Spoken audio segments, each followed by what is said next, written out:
What's going on, everybody? It's Monday, August 1st, and this is the College Football Daily. I'm your host, Nick Kosko. Special guest here today. Get to welcome in Indiana football head coach Tom Allen to the program.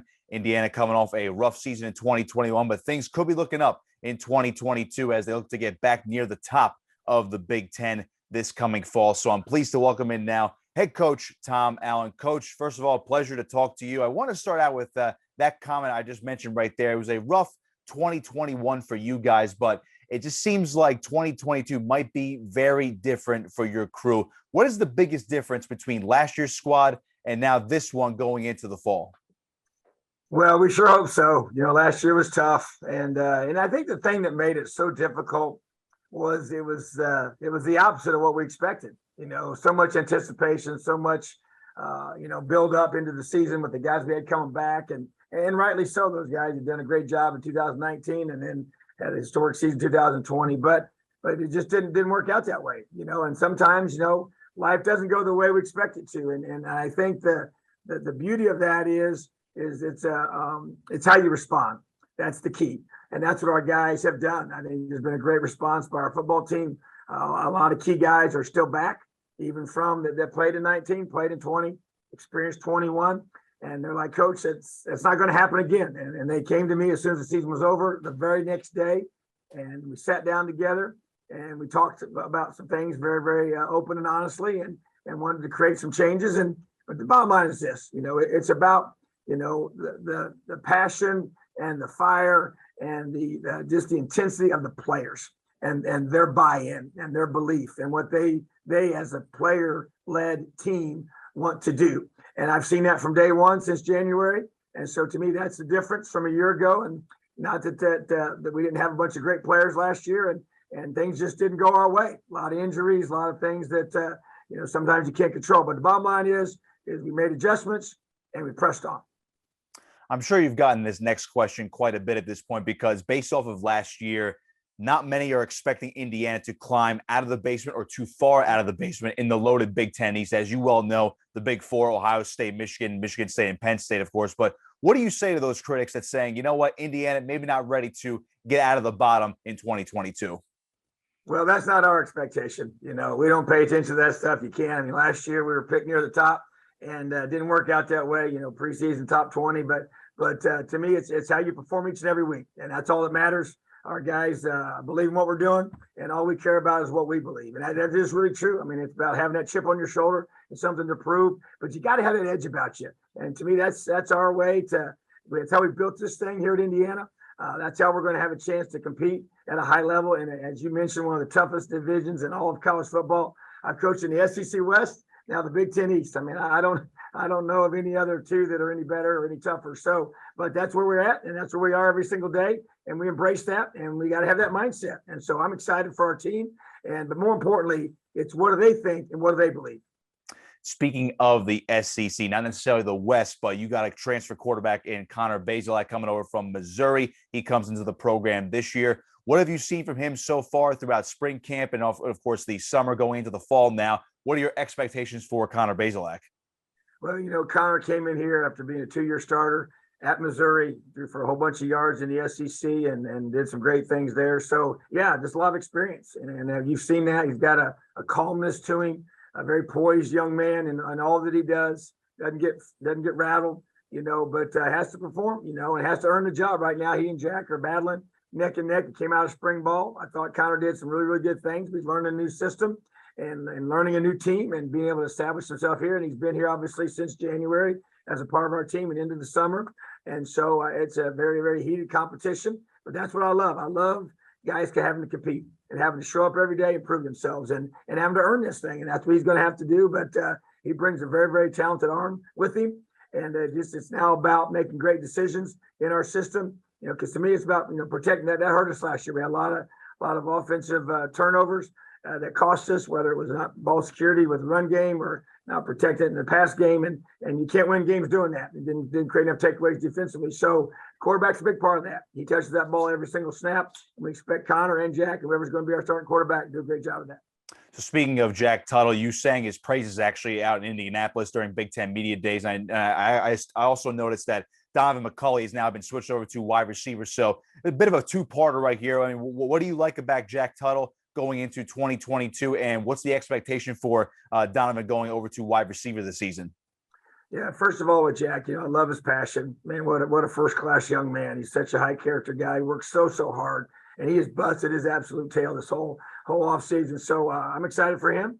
And he was a catalyst for coming to me, and he and Cam Jones did a presentation in front of our whole team, and I helped them as they set it up, and they presented it to me. I made some adjustments to it, and then I let them present it to the team on their own. I wasn't in there when they did that. They did a phenomenal job based on the feedback of their teammates, but that's those player-led qualities. You can't you can't make a kid do that, and it's really powerful when it comes from within. So Jack brings that. I love his arm talent. He can make all the throws. He's just got to be able to stay healthy and do a great job protecting that football. And to me, that's really what it comes down to. And then you take a guy like Donovan. I mean, he came to me this offseason, Coach, I want to move to receiver. He said, I want to be on the field. I want to play special teams. I want to be able to, he knew he's probably going to be a backup again at quarterback, and just what that kind of means for you, how you other positions and other things and other opportunities. And so we talked it through and talked to his family and talked to our coaches and felt like that was the best, opportunity for him. So, but he's still going to have a package at quarterback. He's got a tremendous skill set, and he's big. He's close to 6'5" and 220 pounds, and he can run and jump. And we just need to get those kind of guys to football. So, Coach, switching over to the defensive side of things, you said earlier this offseason you were going to take a bigger role in the defense, going back to calling plays. How did you come to that conclusion, and what made you make that adjustment, and how confident are you in that decision going into 2022? Well, I'm excited about it. I missed not calling it the last few years, and I know why I did it, and I stand by that. And it was a good time for me to take a step back and just focus on being a better head coach of the team.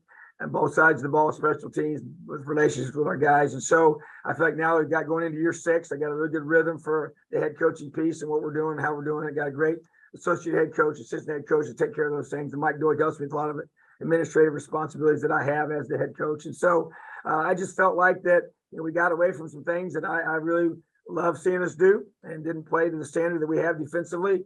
And I just want to make sure, the buck stops with me as the head coach. And this is my area. This is where my eyes go. Naturally, I'm a linebackers guy and a defensive coordinator. That's how I was raised in this profession, and that's how I got this job. And so just want to be able to make sure we're doing the things that can maximize our roster, the talents of our team, and allow us to be able to win football games. So it was just a gut feeling that I had. I needed to be able to retake the play calling of the defense, and I'm excited.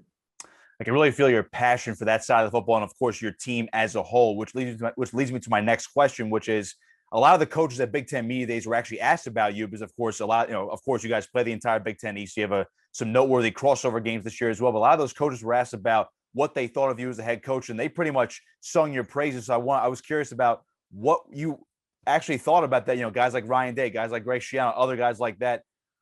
They love you apparently as a head coach. And what do you say to that?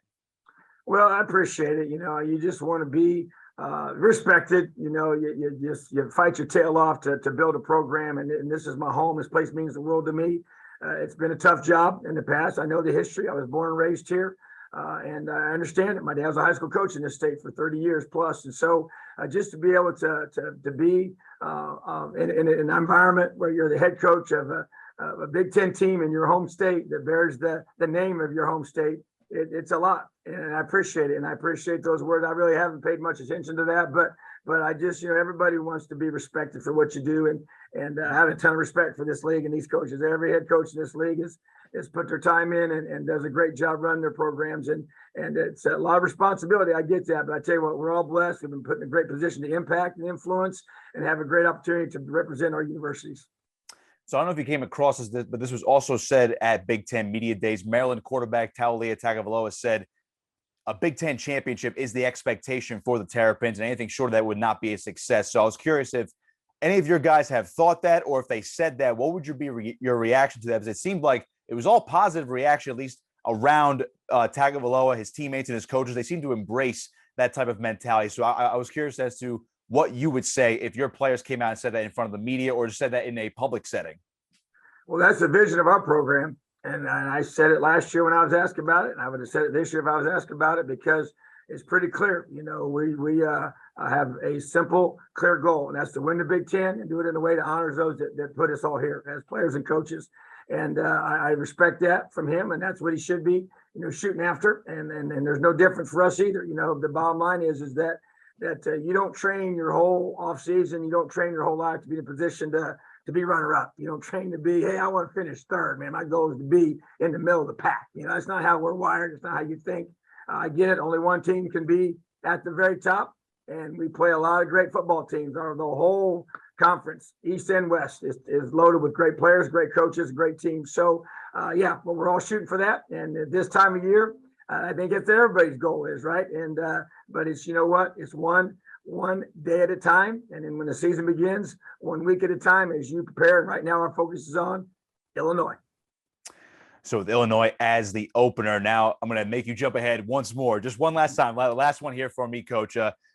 What do you envision this program this time next year in 2023? So if I said to you, Tom Allen and Indiana are going to be blank in 2023, this time next year, what would you say?